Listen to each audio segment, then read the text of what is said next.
Join us as we delve into the intricate world of risk adjustment in value-based care and payment models. Learn how this essential component is incorporated into VBC contracts, benefiting both payers and providers. Stay up to date with recent regulatory developments and policy shifts from V24 to V28 and how it impacts the implementation of risk adjustment in VBC contracts. Episode 2, Navigating the Regulatory Seas, moving from V24 to V28. Welcome to our second episode on risk adjustment. We'll be looking at the recent regulatory changes with Dr. Decker. Thank you, Dr. Decker, and welcome. Thank you for having me today. What do you think are the recent regulatory changes and how will they impact CDI activities in the near future? Well, one of the things that we know is that CMS and OIG, they're looking specifically at how diagnoses are documented in the record, the extent to which they're documented, whether or not they're treated, as well as how often they're appearing. And so if say a diabetes diagnosis, right, if it's only appearing once in the record within the year, that's concerning because that patient more than likely is being seen more often in the office or should be and being treated. And so that is something that they're attending to and expecting to see. Great, but there's a lot of practices where they're handing this card with 10 or 15 different conditions with HCC codes or very one-dimensional type of view of products which only give you views on add this HCC condition with no idea of why and when and what to do next. What do you think of such practices? It's really concerning to me. And, it used to be something that we said, it's, the clinical judgment of the physician and their notes weren't questioned. Well, they are being questioned. And so I'm concerned. There's a lot of technology out there that will bring forward and actually write into the progress note different conditions. And I think that that's problematic. If you are a physician and you're not evaluating your patient and assessing them appropriately and really looking and valuing the information that's being brought forward. And that's why I think you need systems that are intelligent and smart and really look at all the different data points that are available out there, looking at, claims data, lab data, other documentation that might be available for that patient. If you're not having a system that can look through that intelligently, smartly, and really then bring forward diagnoses and conditions and other things that are pertinent to that patient for your evaluation, that's concerning to me. If you're allowing things just to be written into your progress note and letting that be accepted, you are going to be subject to scrutiny and possibly fines and other types of action against you. And so again, we're really counting on, the industry counts on physicians to document the appropriate health condition or health status of the patient. And demonstrate too that patient is being cared for. And if you're relying on, like I said, systems or cheat sheets, there was a lot of that in the industry. And that's part of why we're where we're at with the final rule, is that, there was a lot of that going on and not a lot of that higher level thinking and evaluation that can only happen, right, in a well-trained clinical mind. Only physicians can do that. Technology, has the ability, like I said, to bring things forward. But I think you really need to be very circumspect of that technology that you're relying on and making sure not to just accept anything, right? Don't take those technology or systems that write things into your progress notes. Be wary of cheat sheets and writing things down. If you're not treating the patient for those conditions, and you're not able to document that in the medical record, it's not something that should be going into your medical record. And you really, as a physician, open yourself up and expose yourself, right, to potential, financial impact as well as other types of legal impact. You obviously, you don't want to be accused of fraud or, defrauding the system in any way. Excellent. I agree with you 100%. I think also important is that the technology that they are using brings to them the entire spectrum of holistic care for the patient, not just, okay, this is the HCC problem list and code that, but to inform them where we are getting the information, what is the supporting criteria for monitoring and evaluation, such as the labs, A1C for diabetes, what are some of the assessments they can do within this platform, and how to move forward with that and document all this. So I think this holistic view of the patient really becomes important. What are your thoughts on that? Absolutely agree. I mean, if we look at all the changes over the last few years, that's where we're being pushed, and that's where it should be. We know that, right? It should be about whole person care and really that biopsychosocial view and care of the patient. And I think a lot of times, in the past, I can remember being a part of conversations at organizations where they said, well, we only want to focus on the diagnoses, or when are we just going to get back to, practicing medicine? And we know, right? It really takes a whole team to care for these patients. There's so many components and different facets that impact how a patient takes up their healthcare. And the thing is you could say, well, I don't have time to worry about all that. That's outside of my scope of practice. If you're thinking that way, you're really not, being thoughtful. And the reason why I say that is because you're on the hook.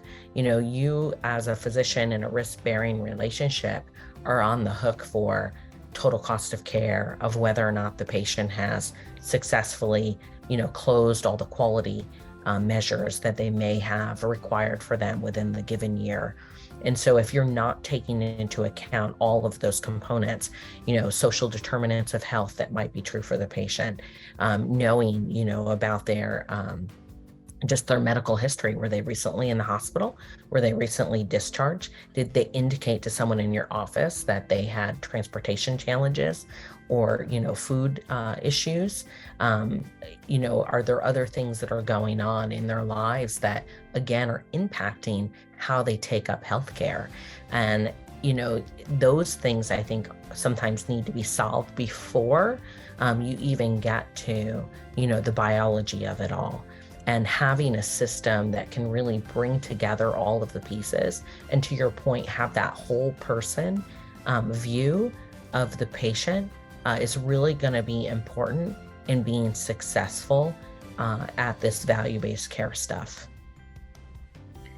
Great. And another point that you made, that we need to practice at the top of our license, I think that is very critical, that the point of care tools should, of course, give them information about a problem list and all the criteria, the meet criteria around that.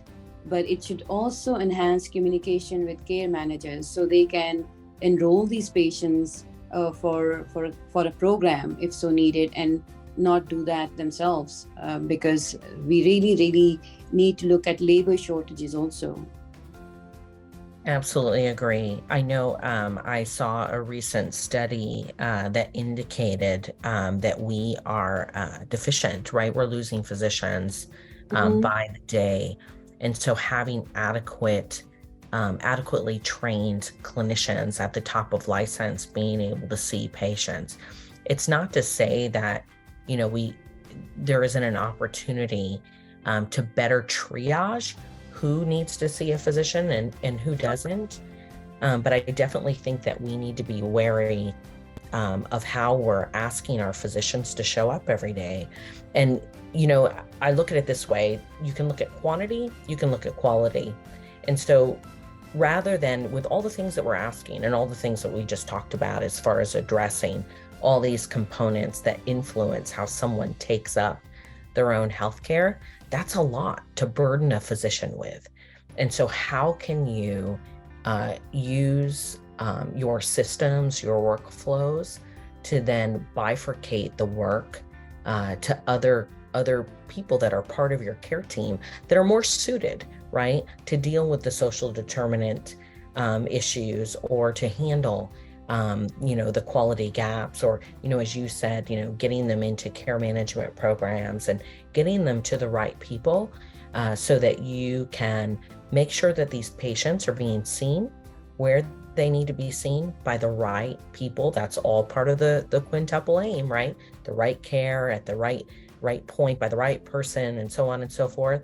And so, thinking about that, and then rather than expanding the scope of the physicians, because their arms can only stretch so wide, but how can we have them, again, work at that top of license, and rather than quantity of care, provide quality of care, be able to use their teams in an efficient and effective manner, and then be brought in where it's needed, to render the diagnoses, to develop the care plans, and so on and so forth, that are really going to make a difference in the overall health outcomes of those patients. Great. That makes a lot of sense.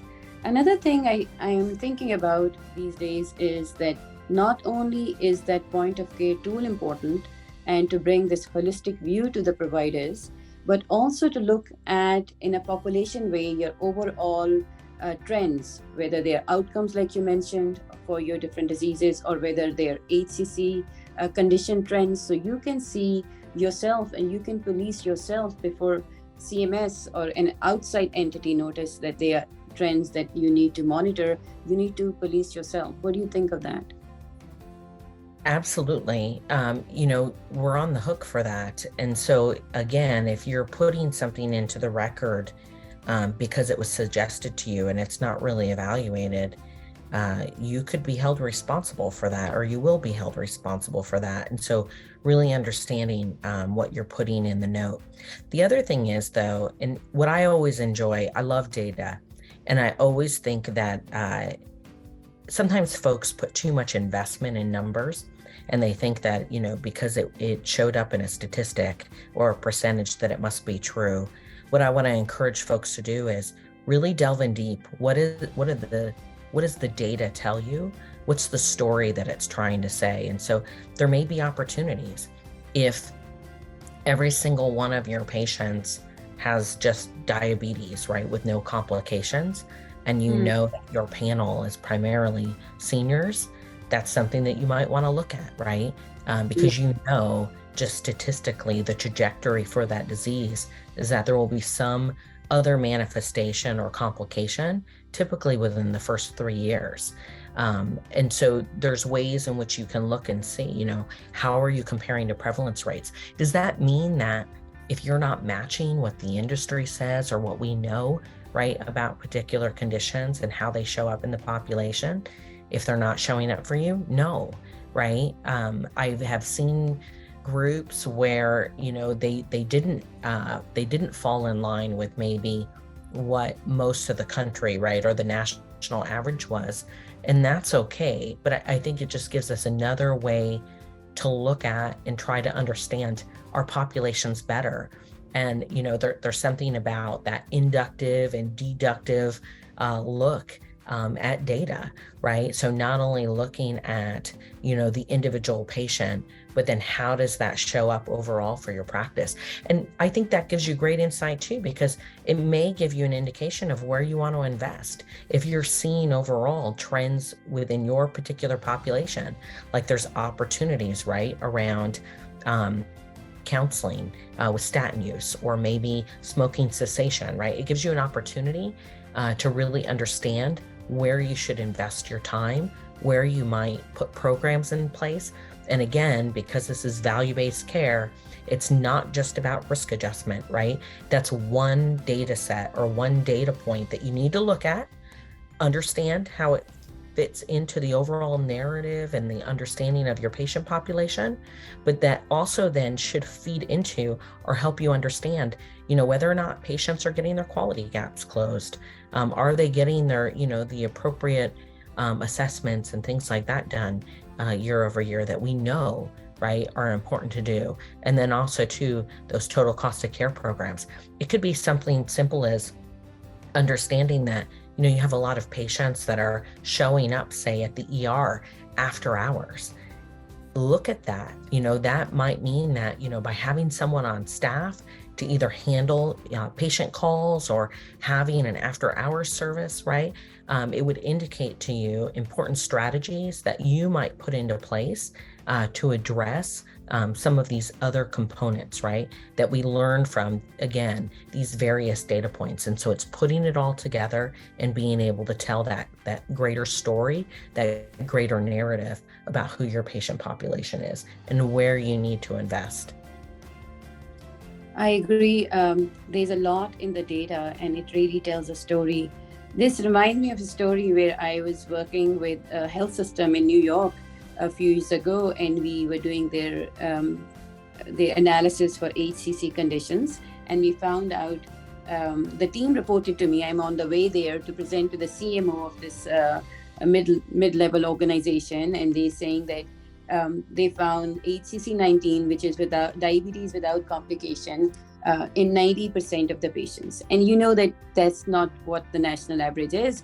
We have diabetics with 69% high blood pressure, about 40% chronic kidney disease. So this is really defying the national figures. And I'm telling the team, like, you guys need to go back and check it again, because the CMO is going to kill me if I tell him that 90% are simple diabetics. So I go up there in the meeting and I said, how do I position this? Because he's not going to be happy to learn about that. And I say, Mr. CMO, you know the population of your hospital. How many you think are coded at HCC19 level, diabetes without complication?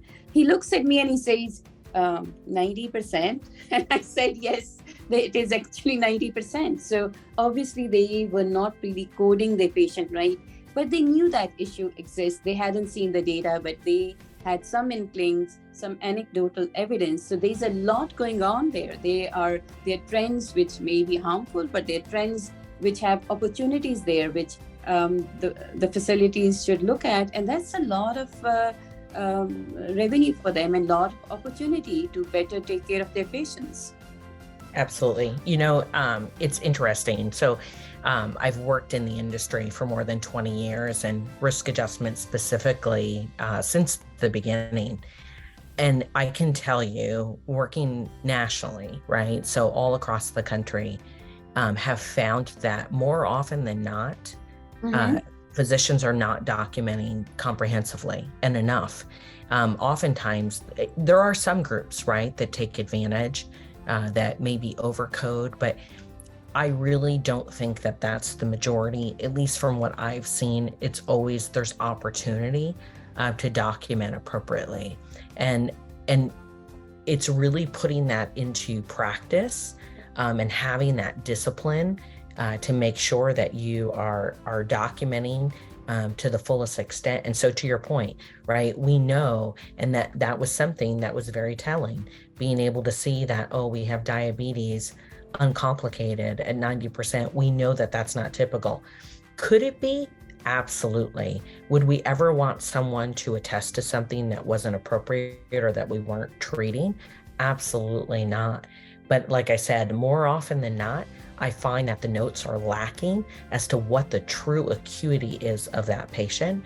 And so really making sure that that documentation is comprehensive, that it shows that care continuum across the life of the patient is very important. And again, having the tools to be able to do that, because there's just so much data out there. And so how do you make sense of it all? And having something that can really bring that information to the surface that's relevant, right, for our physicians to review, and then again, document for the patient is critical. And no one else can do it for us. Only those physicians can document it. Nurse practitioners can. In some states, obviously, there's limits on what can be provided. But as far as like supervision and things like that, but we really need the physicians or our advanced practitioners to do that review. No one else can do that for us. And so making sure to make use of their time and having systems that can bring adequate information together to be able to render that good clinical judgment is key. Absolutely.